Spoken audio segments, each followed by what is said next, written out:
success story for agriculture. Well, and in a little bit, we'll have Lauren Lurkins on, our Director of Natural Environmental Resources. So field day in SIU, that was very well received on Tuesday. Field day in Fulton County yesterday, very well received. Practical research, and also grant money from Illinois Farm Bureau, very well spent. So good deal. Looking forward to that summary. We also will have a bit from Matt Kay, who is working overtime for us in D.C., and reports that the Senate Ag passed a bipartisan farm bill yesterday. All right. We also have a couple of comments, reaction from the president of the Illinois Farm Bureau, Rich Giebert. Excellent. And FFA convention continues down in Springfield. Roll it on. Today's the big day. Yeah, today's the big day, election of officers, and our own JP, who we named JP. Right, intern extraordinaire. Jenna Preston will be there, and she will be tweeting and giving us all the results of that election later today. Well, that's some tense time. Plus, our brother Jim Taylor, our brother in broadcasting. Right. Jim Taylor will have coming your way on RFD, Illinois.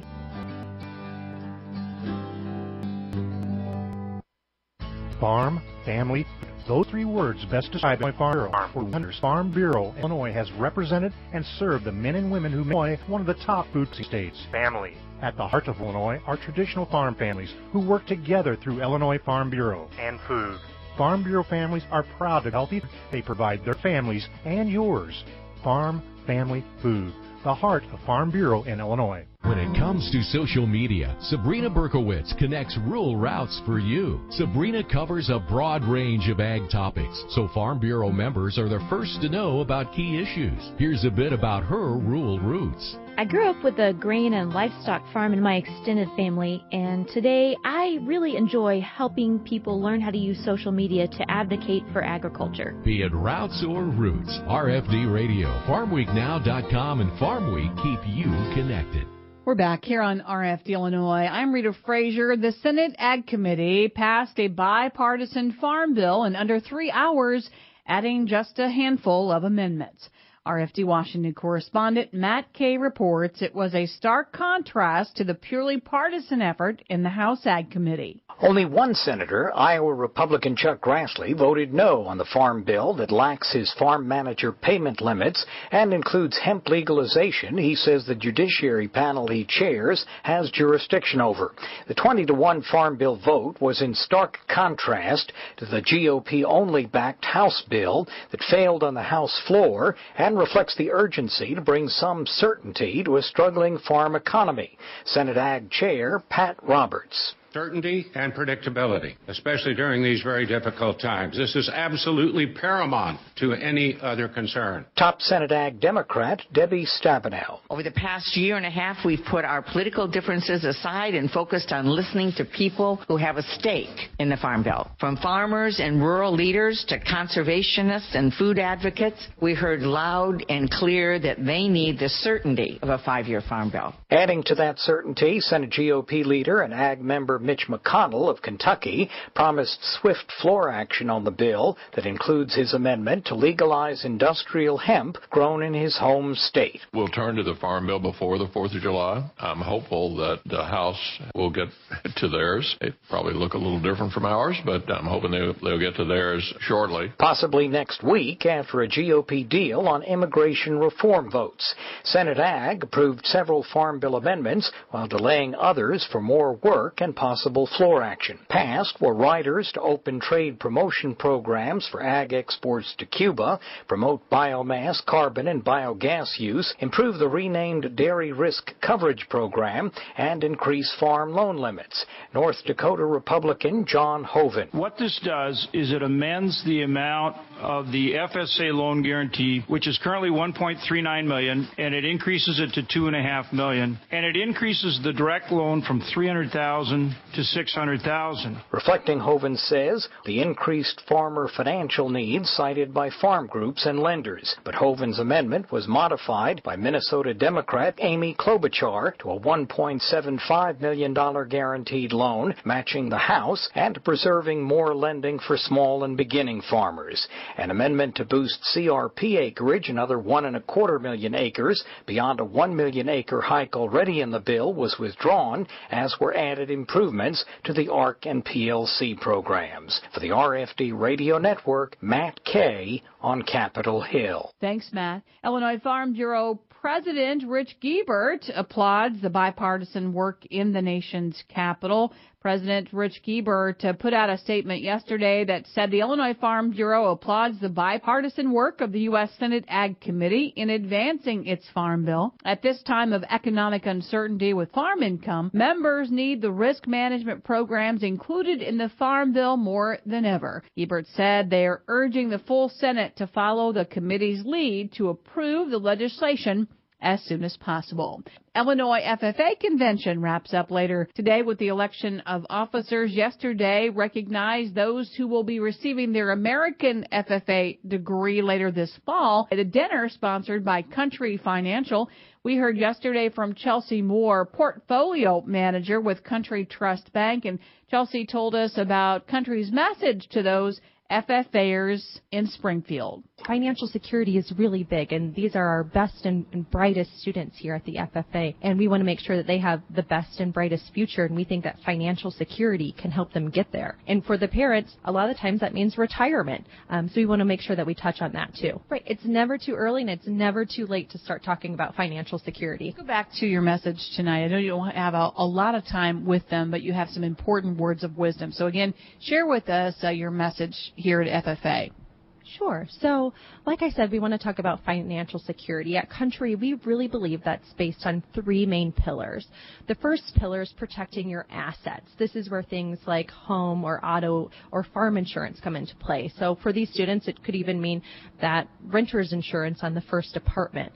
The second pillar is going to be protecting your current income. Life insurance, disability insurance come into play. And that third pillar is retirement, building that retirement income. Chelsea Moore, Country Financial. Let's break. DeLoss has more. This is RFD Illinois. Here in Illinois, it's everywhere, and it's used in so many things. We're talking about Illinois homegrown corn. It's fuel for your vehicle on the way to the game. It's a delicious corn-fed bacon cheeseburger that's the talk of the tailgate. Corn is even used to make things like plastic water bottles and lipstick. We're proud that Illinois runs on homegrown corn, and you should be too. Learn more about how corn shows up in unexpected places at watchusgrow.org/corn. A message from Illinois corn farmers and their checkoff. Farm Week and Partners Magazine editor Chris Anderson connects rural routes for you. Chris shares her 4 decades of writing expertise by making sure each edition delivers the best information. Here's a bit about her rural roots. I was raised on a farm in Champaign County growing corn, soybeans, popcorn, pumpkins, and poultry. My top priority is to inform, educate, and even entertain Farm Bureau members. Be it routes, acres south of the road, Metropolitan Water Reclamation District of Greater Chicago. Huge project where a lot of the sludge from Chicago used to make its way down to Fulton County. Now, a lot of productive farmland and a lot of opportunities for research. Fulton County Farm Bureau, Illinois Farm Bureau, the district, as well as College of Aces, had a field day yesterday to showcase research being done on the site on water quality and nutrient loss reduction. The first stop was cover crops. Pete Fondel, Illinois Central College, East Peoria, was there. Some of the cover crop seed is flown on. Some of it is planted right into the field within the crop that's standing there. We're doing a lot of the interseeding, obviously, in the corn fields, and then most of the aerial seeding is going on in both corn and soybeans in the fall then after that. Surely it has made some sort of change if it's been in the same ground 4 years in a row. I just keep thinking back to the potting soil that you have on the ICC campus after years of using cover crops. So hopefully you've noticed a change in, 4 years' time? Well, it's starting to happen. I mean, obviously, with the 4 years I've been working here, we've obviously rotated, so we've only been using them on like every other field a couple of years.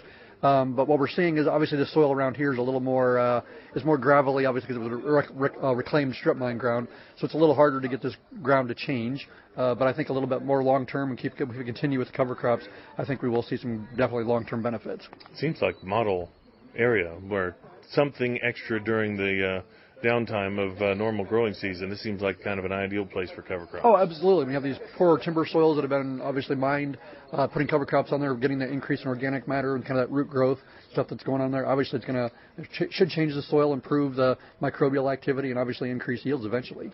Pete Fondle, cover crops expert. He does a lot of work right there at the ICC campus, just up the hill from the Illinois River, where taking care of the soil is paramount interest for water quality.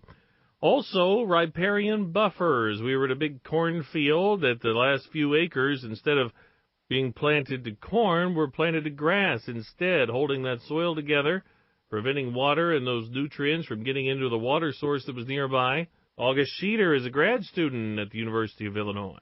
One thing that my family's doing on our farm, a tract I just rented, it has there's subdivisions all around it, and there's a lot of ditch work that has to be done on the outside edge of the field. And we said, you know what, let's just take that 90 acres and turn that into hay. And we're getting that buffer. And I had a gentleman the other day. It's the first time I've ever had someone walk out of their house and knock on the tractor door and say, hey, thank you for planting hay, something that we can look at and still catch the breeze coming through. And he had some concerns in the past with spray drift and was really happy that we were moving into this. So it's one of those things that it's helping our family out with our livestock herd, and it's also, it has some benefits for those around. So I think that's one way of moving forward, where we can show that producers are doing all we can, and him noticing that, I think that's letting us know we're doing our job.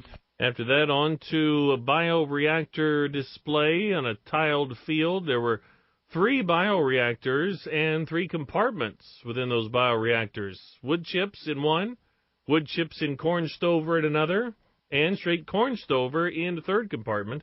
Richard Cook is a professor at University of Illinois and has been studying bioreactors almost 20 years. We have 2 structures. We have a diversion structure and a capacity control structure. And by adjusting the boards in these, we can design for a certain flow rate. If the flow rate is higher than that, then there will be a bypass system. But to do the design, we use historic rainfall records, and we determine the flow which has a 5% probability of exceedance based on historic rainfall. So hopefully we'll be able to capture most of the flow most of the time. Final project, by the way, was also very interesting. There was a nearby pond. The water wasn't being used for anything, wasn't a drinking source for any of the cattle nearby. And so they were taking the water from the pond and irrigating it into cornfields, so reusing nearby water that otherwise would have sat idly by. Lauren Lurkins is Director of Natural and Environmental Resources at Illinois Farm Bureau and had come from the Southern Illinois University Research Day in Carbondale just on Tuesday. So 2 days back-to-back of quality, practical research on display. And what better place than what I've been calling this out here, this Disney World of nutrient loss reduction, where, you can come to one spot and see all of these practices. So if you're anything like me, you read about these a lot, or you see sort of those engineering schematics, and you really don't understand it until you see it wide open, the wood chip bioreactor wide open in the middle of the field and the tile going in. I mean, you're going to remember that and for a lot longer. And I think all of our farmers that were here today probably are able to take at least one, if not multiple things back to their farm and figure out how to implement it. Well, that's what I was thinking, that it has different levels of practicality, different levels of cost. But at all 4 things, I thought, well, that makes sense. I mean, that could easily be, or to some level, be replicated on any individual's farm. Yeah, farmers are the best at figuring out what will work for their farm and tinkering a little bit. So we were just talking about this sort of reused irrigation water, and farmers coming to me 3 years ago at annual meetings saying, what would work, I think, for that issue is, and they explained almost that exact design, except in this situation, we have PhDs researching it. That's the best. And so I think, too, and Elaine here in Fulton County and I were talking that, MWRD said, if you have anything that you want us to research out here, area farmers, let us know. Okay, well, we don't ignore opportunities like that. So if we do have this ability to get more PhDs looking into the things for us, let's do it. Lauren Lurkins at Illinois Farm Bureau. Elaine she referenced was Elaine Stone, longtime Farm Bureau manager in Fulton County, who received nutrient stewardship grant money to put the event together. Illinois Farm Bureau in the last 3 years has distributed $300,000 of nutrient stewardship grant money for events just like yesterday's. We'll break for markets and weather. With the RFD Ag Market Summary for this Thursday morning, I'm Jim Taylor. Corn slightly lower, beans double-digit lower, wheat also double-digit lower on Wednesday. July corn closing at $3.76, down 1.5. September corn down 1.25. $3.85.5. December corn $3.97, down 1.25. July beans closing at $9.36, down 18. August beans down 17 3/4, $9.41 3/4. September beans $9.48 1/4, down 17. July wheat closing at $5.16.5, down 18. September wheat down 17 1/4, $5.32 3/4. December wheat $5.56, down 16 1/4. July bean meal $3.47.70, down 5.80. July bean oil $30.08. That's up 3 cents in current electronic overnight trading. July corn is down 3. September corn down 3 1/4. December corn down 3 1/4. $3.93 3/4. July beans in the overnight down a penny. August beans down 3/4. September beans down 3/4. $9.47.5. July wheat in the overnight down 8. September wheat down 7.5. December wheat down 7 3/4. $5.48 1/4.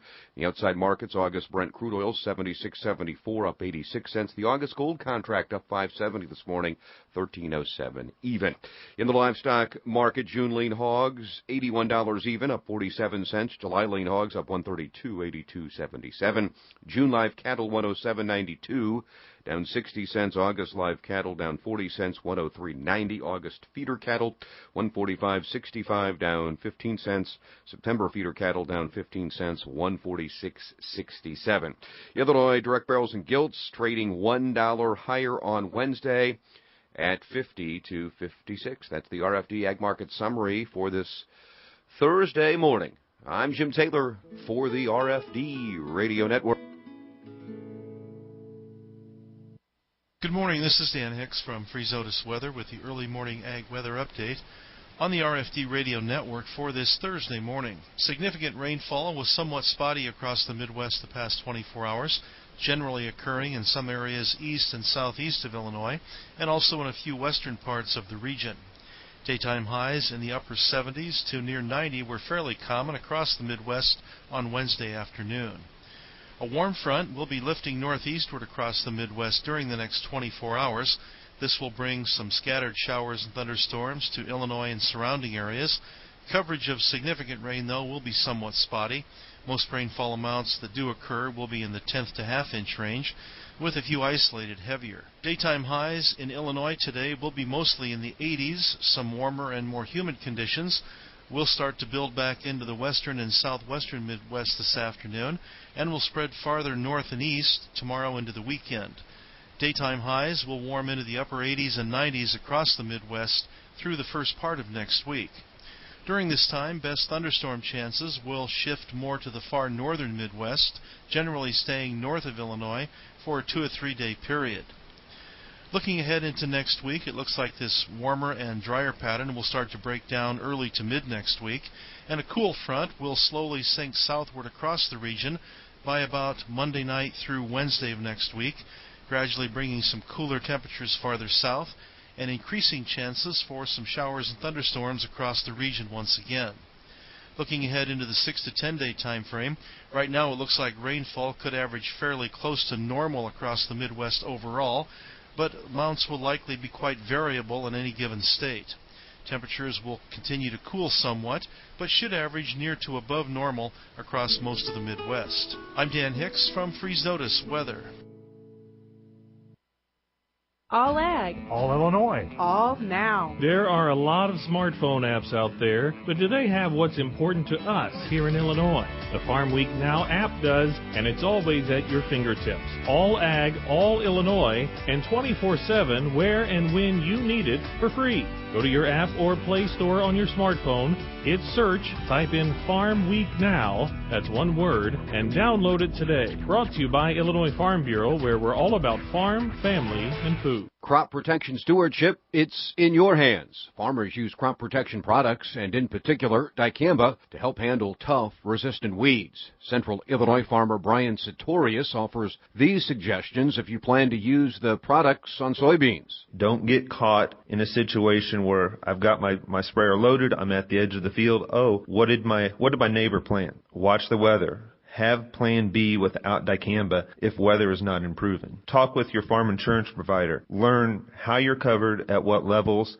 Sartorius encourages you to explore the latest technologies for record keeping, measuring wind speed, and choosing correct nozzles. There are not any new chemistries coming down our pipeline in the next few years. So we need to build on progress that we had last year. There are factors we can't control. We need to control the ones that we can. Crop Protection Stewardship, it's in your hands. For more information, go online to ilfb.org/steward. When it comes to our members, Chris Magnuson connects rural routes for you. Chris leads Illinois Farm Bureau's efforts to provide valuable information to our members. He has spent 2 decades with IFB. Here's a bit about his rural roots.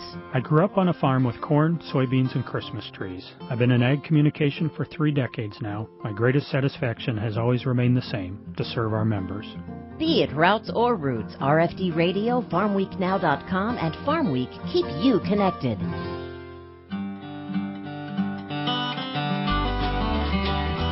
That is all the time we have for this edition of RFD Illinois. Thanks for spending time with us. And we salute community every day. Yeah, we do. I mentioned to you the Santa Claus / Gladiolas champion / There's a potpourri for you. He's the best. Joe Steffen is at the Newark FFA, and we're going to salute that little town. Newark in Kendall County population just a little bit shy of 900. We say hello. Hello. I will be at the Beef Conference today. You'll be playing a round of golf or two. We'll both be busy. Why am I not playing golf, by the way? Oh, I thought you were. Yeah. You're just broadcasting from it. We're doing RFD today from the Foundations Golf Tournament benefiting Ag in the Classroom. For Jim Taylor, I'm Rita Frazier. I'm DeLawes Yankee. Have a great day.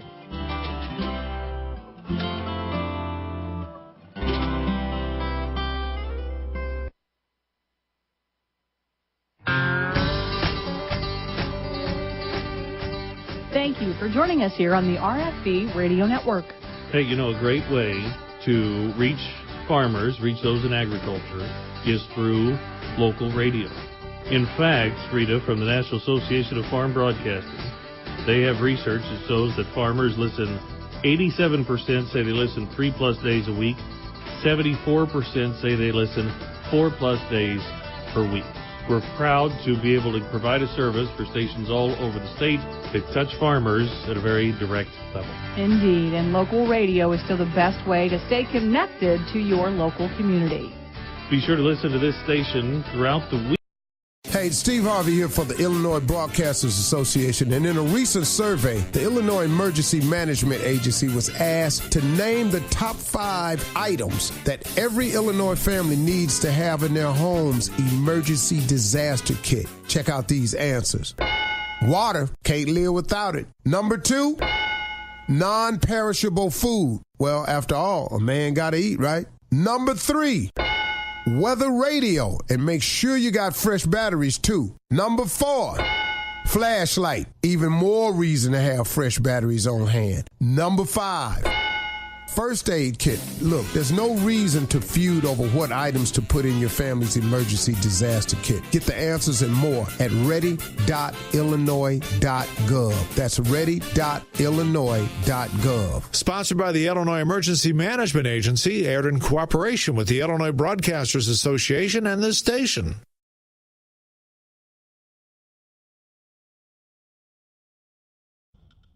From Keene, the Shire, the Liberty Media capital of the world, this is Darrell W. Perry, host of FPP Radio News for Thursday, June 14th, 2018. Silver is trading at $17.13 per ounce. Gold is valued at $1,305 per ounce. Zen Cash is trading at $18, and the average price of Bitcoin is $6,517.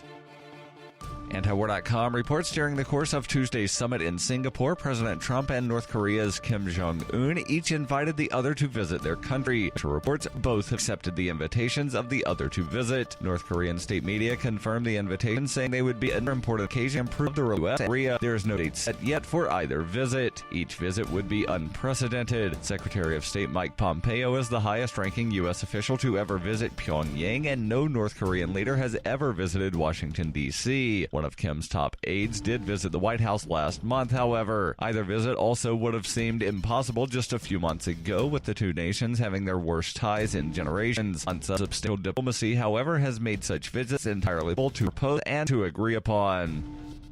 Are you cryptocurrency has a focus on users and usability? Then look into Zencash. Zencash is the world's first private, distributed, and reliable communications transact public Zencash for global governance with inclusive decision-making, reliable funding for continuous improvements, and documentation and wallets in many languages that are available for Linux, Mac, Windows, and Android devices. Learn more at zencash.com.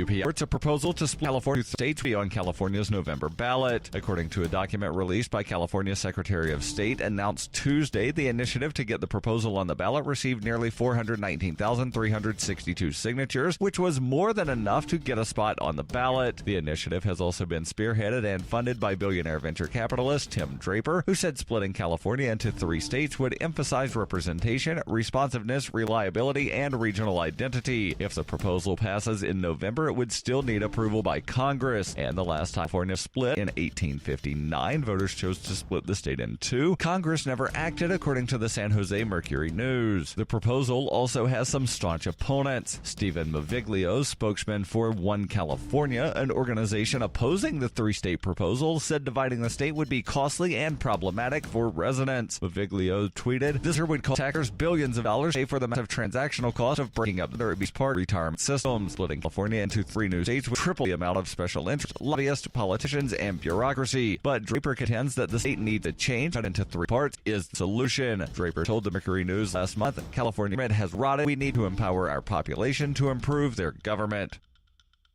For over 40 years, Roberts & Roberts Brokerage has been a trusted source for buying and selling precious metals. Gold, silver, platinum, and palladium. They don't feed the banks. They're Bitcoin preferred and have removed the minimum purchase amount for all orders paid in the digital currency. Call Roberts & Roberts Brokerage today for knowledgeable advice on buying and selling precious metals and a forward-thinking approach to new technologies. 800-874-9760 or visit online at rrbi.co.